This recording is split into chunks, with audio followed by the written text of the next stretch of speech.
Es un gusto volver a saludarlos en esta serie de introducción general a los libros de la Biblia.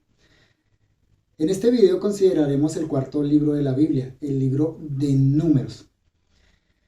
En cuanto a su nombre, este cuarto libro del Pentateuco se llama en hebreo Bemidbar, que traduce en el desierto.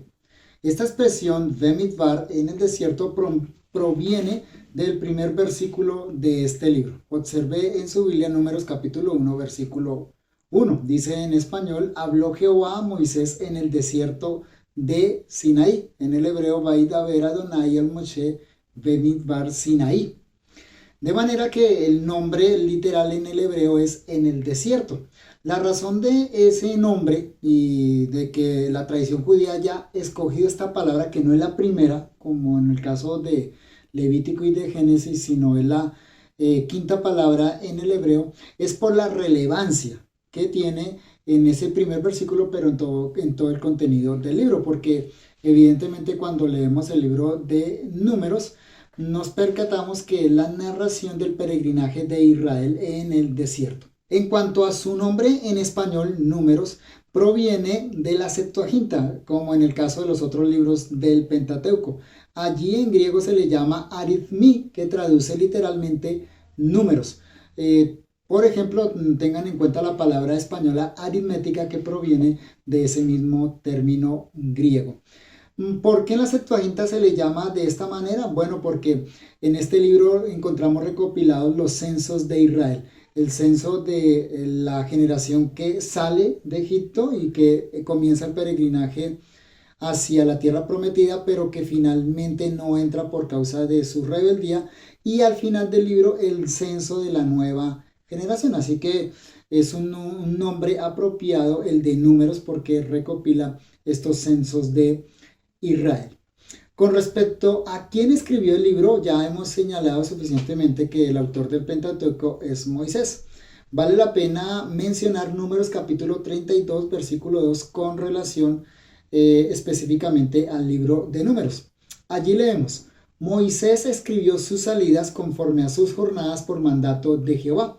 Estas pues son sus jornadas con arreglo a sus salidas. Si usted mira ese capítulo, pues es un resumen de todas las jornadas de Israel desde el momento en que sale de Egipto hasta el momento en que ya se encuentra a puertas de entrar a la tierra prometida. Así que aquí tenemos una indicación clara de que Moisés registró cada una de estas jornadas de Israel. Y evidentemente Números tiene un registro detallado de cada una de estas jornadas de Israel en estos 40 años de peregrinaje en el desierto. En todo el libro de Números es evidente que el escritor es un testigo ocular. No está contando la historia que alguien le contó, sino que realmente está contando una historia de la que él hace parte. Es alguien que participa de los acontecimientos narrados y muestra un conocimiento de la geografía, de todas las peregrinajes que están narrados allí. Por ejemplo, en Números capítulo 11, versículos 7 al 9, la descripción que se da del maná proviene evidentemente de alguien que había visto y había probado este maná. Así que es claro y reiteramos que el libro de Números es escrito por Moisés. En tercer lugar, ¿cuándo fue escrito el libro de Números? Números capítulo 1, versículo 1 nos indica que los eventos narrados comenzaron el primer día del segundo mes del segundo año después del éxodo de Egipto. Entonces, el primer versículo de este libro nos ubica en el segundo año de la salida de Israel de Egipto, inmediatamente después de la construcción del tabernáculo y después de que Dios le diera a Israel todas las regulaciones sacerdotales y con relación a los sacrificios, como vimos en el caso del libro de Levítico. Pero después de darnos esta descripción, el versículo 1, capítulo 1, y que comienza a narrar los peregrinajes de Israel, finalmente el libro nos lleva al punto en el que Israel se revela a la orden de Dios de ir a poseer la tierra prometida, y por lo tanto Dios los envía a peregrinar en el desierto. De manera que finalmente Israel resulta vagando por el desierto durante 39 años. Observen, por ejemplo, Números capítulo 20, versículo 1, que nos ubica ya en esa época posterior a el peregrinaje. Es decir, a veces cuando leemos el libro de Números no nos percatamos que hay un salto cronológico bien amplio entre el capítulo 19 y el capítulo 20. El capítulo 20, versículo 1 de Números dice: llegaron los hijos de Israel, toda la congregación, al desierto de Sin en el mes primero, y acampó el pueblo en Cádiz, y allí murió María y fue sepultada. Observan la mención ahí del mes primero y que Israel acampa, pero ahora muere María. Si eso lo comparamos con la muerte de Aarón, que es narrada unos capítulos ahí adelante, y con la cita de Números capítulo 33, versículo 38, queda más claro este salto cronológico. Observen en sus Biblias Números 33, versículo 38. Y subió el sacerdote Aarón al monte de Hor conforme al dicho de Jehová, y allí murió a los 40 años de la salida de los hijos de Israel de la tierra de Egipto, en el mes quinto, en el primero del mes. Era Aarón de 120 años cuando murió en el monte de Hor. Así que el libro comienza en el segundo año de Israel, después de la salida del Egipto, y ahora nos transporta al año 40 después de la salida de Egipto. Siendo así, entonces, el libro narra 40 años, los 40 años, o bueno, para ser más exactos, 39 años del peregrinaje de Israel en el desierto. En cuarto lugar, ¿por qué fue escrito el libro de Números? Vemos que la frase habló Jehová a Moisés se repite 140 veces en el libro. Por tanto, el libro tiene una amplia recopilación de instrucciones que Dios da con la finalidad de capacitar a su pueblo y prepararlo para la entrada a Canaán. Igualmente, el nombre de Moisés se menciona 230 veces al interior del libro, pues Moisés es quien transmite estas instrucciones y actúa como intercesor.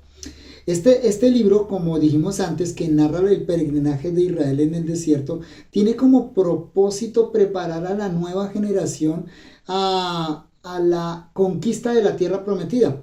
Esta generación seguramente, y vemos que efectivamente así sucede, también iba a ser tentada a no entrar a poseer la tierra prometida, así que el precedente de lo que había pasado con sus padres debía servirles como exhortación, pero también como un ánimo para finalmente recibir esa tierra que Dios había dado como promesa a sus padres. En quinto lugar, en cuanto al tema general del libro y sus temas secundarios, podemos notar que el libro tiene una estructura bien clara. Primero, Dios organiza a Israel. Segundo, Israel se rebela contra Dios. Tercero, Dios instruye a Israel. Y en cuarto lugar, Dios los prepara para la entrada a Canaán.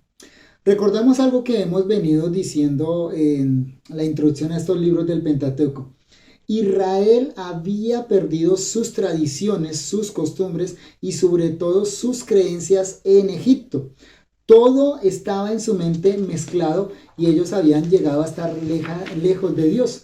De manera que Dios, a través de Moisés y a través de sus escritos, está recuperando la memoria histórica de Israel y está limpiando su mente para que tengan el concepto correcto de Dios y para que cuando estén en la tierra prometida ejerzan un servicio y una adoración a Dios como Él demanda, no como lo hacían los egipcios, no como lo hacían las naciones de Canaán.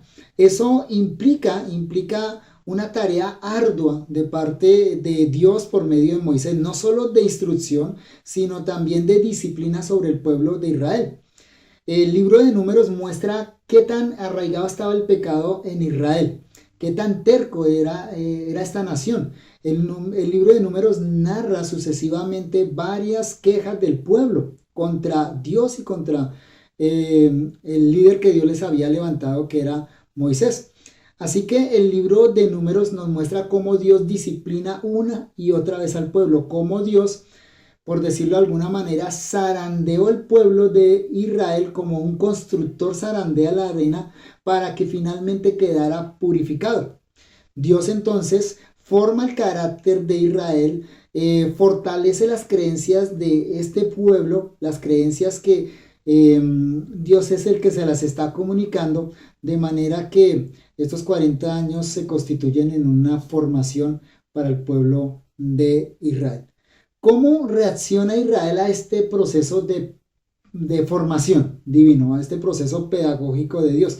Bueno, lo que notamos en todo el libro es un Israel desagradecido, un Israel rebelde, un Israel que no se somete a Dios y finalmente que no entra a la tierra prometida, no la generación que sale de Egipto. Revisemos algunos de los comentarios que hace Israel, que encontramos al interior del libro de Números. Números capítulo 11, versículos 4 y 5 y también versículos 18 y 20. Dice así el texto: ¿quién nos diera a comer carne? Nos acordamos del pescado que comíamos en Egipto de balde. Después dice: ciertamente mejor nos iba en Egipto. ¿Para qué salimos acá de Egipto? Finalizan diciendo los israelitas. Luego en el capítulo 14, versículo 12 encontramos la siguiente queja: ojalá muriéramos en la tierra de Egipto, o en este desierto, ojalá muriéramos. Ahí mismo, en los versículos siguientes, versículos 3 y 4, dice: ¿y por qué nos trae Jehová a esta tierra para caer a espada, y que nuestras mujeres y nuestros niños sean por presa? ¿No nos sería mejor volvernos a Egipto? Designemos un capitán y volvamos a Egipto. Capítulo 20, notamos el mismo procedimiento. Capítulo 20, versículo 5. ¿Y por qué nos has hecho subir de Egipto para traernos a este mal lugar? Y capítulo 21, versículo 5. ¿Por qué nos hiciste subir de Egipto para que muramos en el desierto? Algo importante que no podemos pasar por alto es que estas dos quejas, las últimas dos quejas del capítulo 20 y capítulo 21, son quejas de la segunda generación. Porque como les dije anteriormente, hay un salto cronológico en el capítulo 15 de Números. Ahí ya saltamos al año 39, y en la época inmediatamente anterior a que Israel vaya a entrar a la tierra prometida. Y ya la segunda generación, los hijos de aquellos que habían salido de Egipto. Así que las quejas de los primeros capítulos son las quejas de la generación que sale de Egipto. Pero las quejas de los últimos capítulos son las quejas de sus hijos, de la nueva generación. Así que esta nueva generación no es diferente a sus padres. Suele suceder, como enseña la Biblia, que los hijos repiten los pecados de los padres. Los enemigos incluso veían más grande a Dios que los israelitas. Esto suena extraño y contradictorio. Por ejemplo, en Números 24, versículo 8, dice: Dios los sacó de Egipto, tiene fuerzas como de búfalo, devorará las naciones enemigas, desmenuzará sus huesos y las traspasarás con sus saetas. Esas son palabras de Balaán, un profeta que no era precisamente del pueblo de Israel. Pero aunque esa fama de Dios había llegado a las naciones enemigas, de manera lamentable los israelitas mismos desconfiaban paso tras paso del cuidado, del poder y de la protección de Dios. Dando un breve repaso a la organización del libro, también podemos discernir su tema general.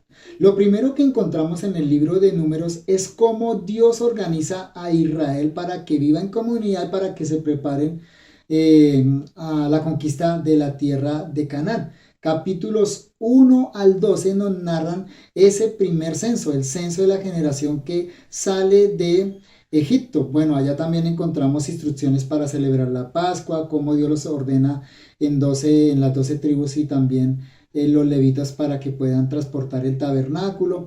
Encontramos aquí la narración de las codornices, del envío de las codornices y la manera como ellos menosprecian la provisión de Dios. En segundo lugar, el libro de Números nos muestra cómo Israel se rebela contra Moisés y contra Jehová. Capítulos 13 y 14 recopilan esa rebelión. Dios le dice a Moisés que escoja 12 hombres, un representante por cada tribu, para que durante 40 días vayan y observen la tierra prometida. Estos 12 espías regresan y dan un informe que desanima al pueblo. 10 de ellos, solo 2 se mantienen firmes, convencidos de que Dios puede entregarles esta tierra. El caso de Josué y de Caleb. Dice en Números capítulo 14, versículo 11, lo siguiente: ¿hasta cuándo me ha de irritar este pueblo? Dios dice esta palabra de Israel. Versículo 27 en el mismo capítulo 14: ¿hasta cuándo oiré esta depravada multitud que murmura contra mí? Las querellas de los hijos de Israel que de mí se quejan. Vosotros a la verdad no entraréis en la tierra. Versículo 33: solo vuestros niños, yo los introduciré, ellos conocerán la tierra que vosotros despreciasteis. Y el versículo 36: vuestros cuerpos sean consumidos en el desierto, los que habían hecho murmurar contra él a toda la congregación. Así que Israel se rebela, finalmente Dios decide que esa generación no va a entrar a la tierra prometida. En tercer lugar, y pasando a los capítulos 15 al 25, Jehová instruye al pueblo nuevamente. Ahora, ya sabemos que en el capítulo 15 hay un salto cronológico. Esta instrucción es para la nueva generación. Dios les habla allá del propósito por el cual los sacó de la tierra de Egipto, de la esclavitud.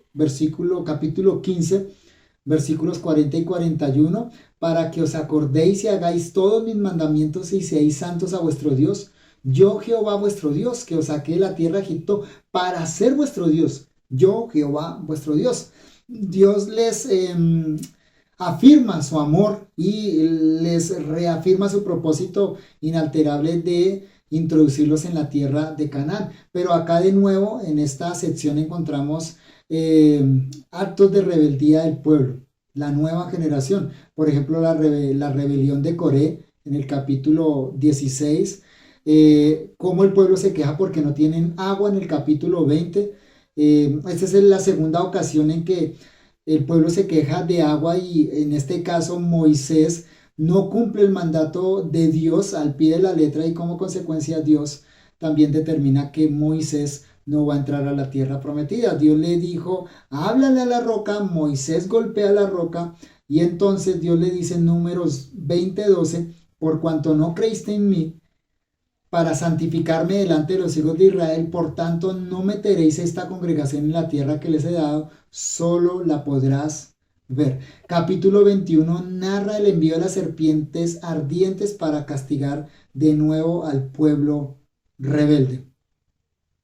En cuarto lugar, la cuarta división del libro, capítulos 26 al 36, nos muestra entonces cómo finalmente Dios prepara al pueblo para emprender el viaje definitivo a la tierra de Canaán. Y aquí encontramos entonces el segundo censo, el censo que corresponde a la nueva generación, los hijos de los que habían salido de la tierra de Egipto. Son aquellos varones de 20 años que no murieron en el peregrinaje en el desierto. En esta sección también Josué es ordenado como sucesor de Moisés y hay una reiteración de que Israel debe entrar a poseer esta tierra y erradicar a todos sus habitantes. Tomando en cuenta todo lo que hemos dicho anteriormente, podríamos definir el tema del libro de Números de la siguiente manera: Dios formó el carácter de Israel en el desierto con el fin de prepararlos para su nueva vida en Canaán.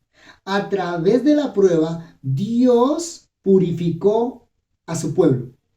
Es decir, el libro de Números nos muestra cómo Dios tiene que limpiar a su pueblo para que finalmente entre a la tierra prometida. ¿Cómo es que Dios, a través de sucesivas pruebas, a través de las aflicciones, a través del peregrinaje por el desierto, poco a poco va diezmando el pueblo, lo va limpiando para que finalmente queden aquellos que deben entrar a la tierra prometida? Y también obviamente es un periodo de formación del carácter de Israel como nación para que Israel madure. Ese Israel que sale de Egipto es un niño recién parido, que ahora tiene que ser formado, tiene que ser enseñado, instruido y disciplinado para que finalmente madure. Y eso es lo que Dios hace a través del peregrinaje de Israel en el desierto, como lo hace también con nosotros a través de las aflicciones, a través de las pruebas y a través de nuestro peregrinaje en este mundo.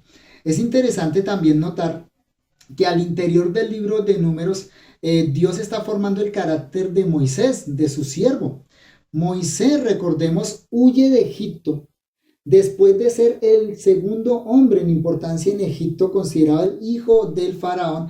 Tiene que huir por causa del homicidio que comete. Y Moisés, siendo de 40 años, huye al desierto y dura 40 años en el desierto, donde finalmente Dios se le revela y es enviado para liberar a Israel. Así que Moisés, de ser segundo en importancia en Egipto, pasa a vivir como extranjero en la tierra de Madián. De hecho, el nombre que Moisés le da a su hijo que nace en ese lugar es Gerson, que significa forastero, según nos lo expresa el libro de Éxodo. Y ahora Moisés va a peregrinar 40 años en el desierto con Israel para finalmente morir.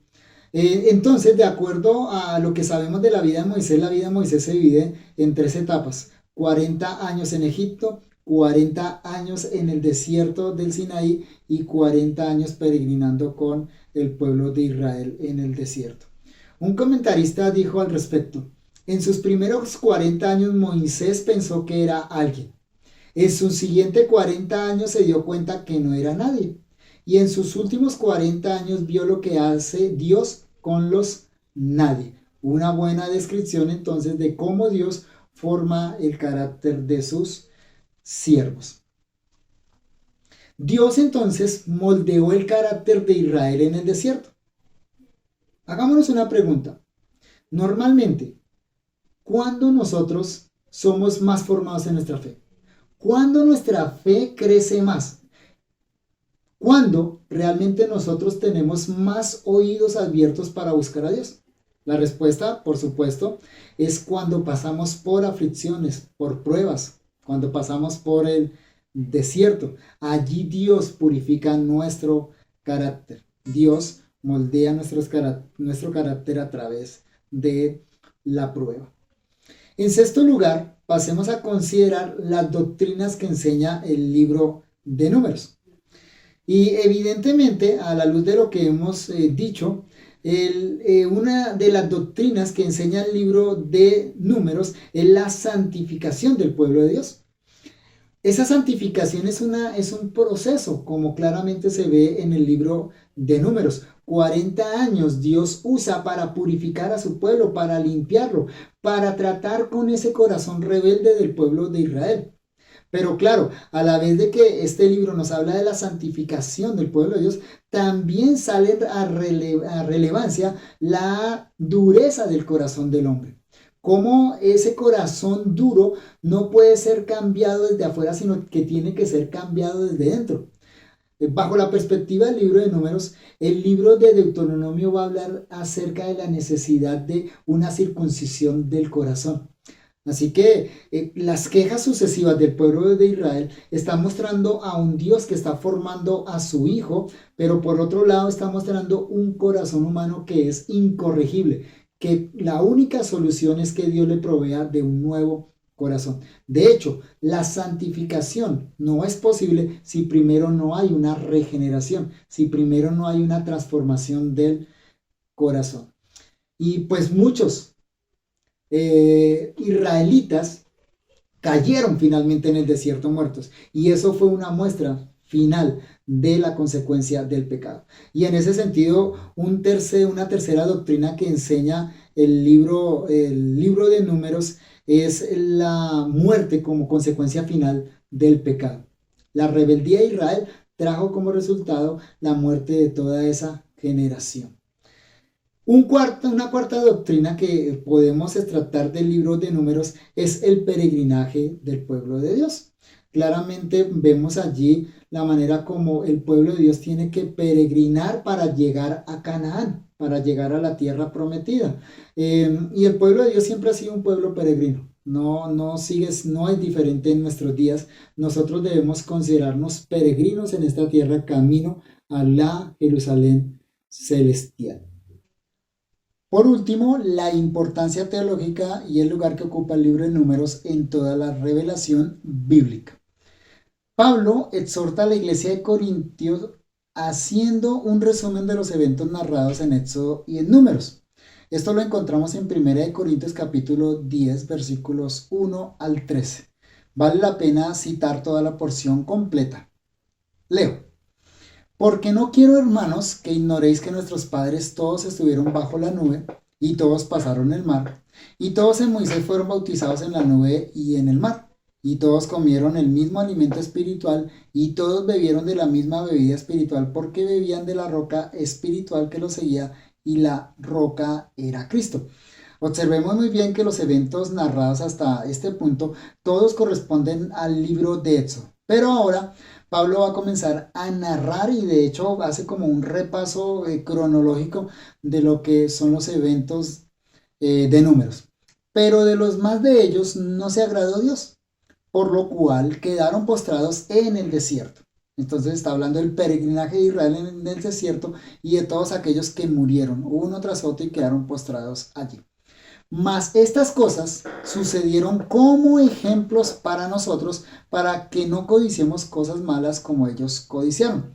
La palabra ejemplos acá en griego es tipos, que señala estos eventos del Éxodo y del Números como tipos de nosotros, de la iglesia neotestamentaria.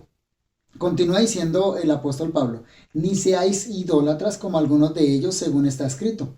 Se sentó el pueblo a comer y a beber, y se levantó a jugar. Ni forniquemos como algunos de ellos fornicaron y cayeron en un día 23,000.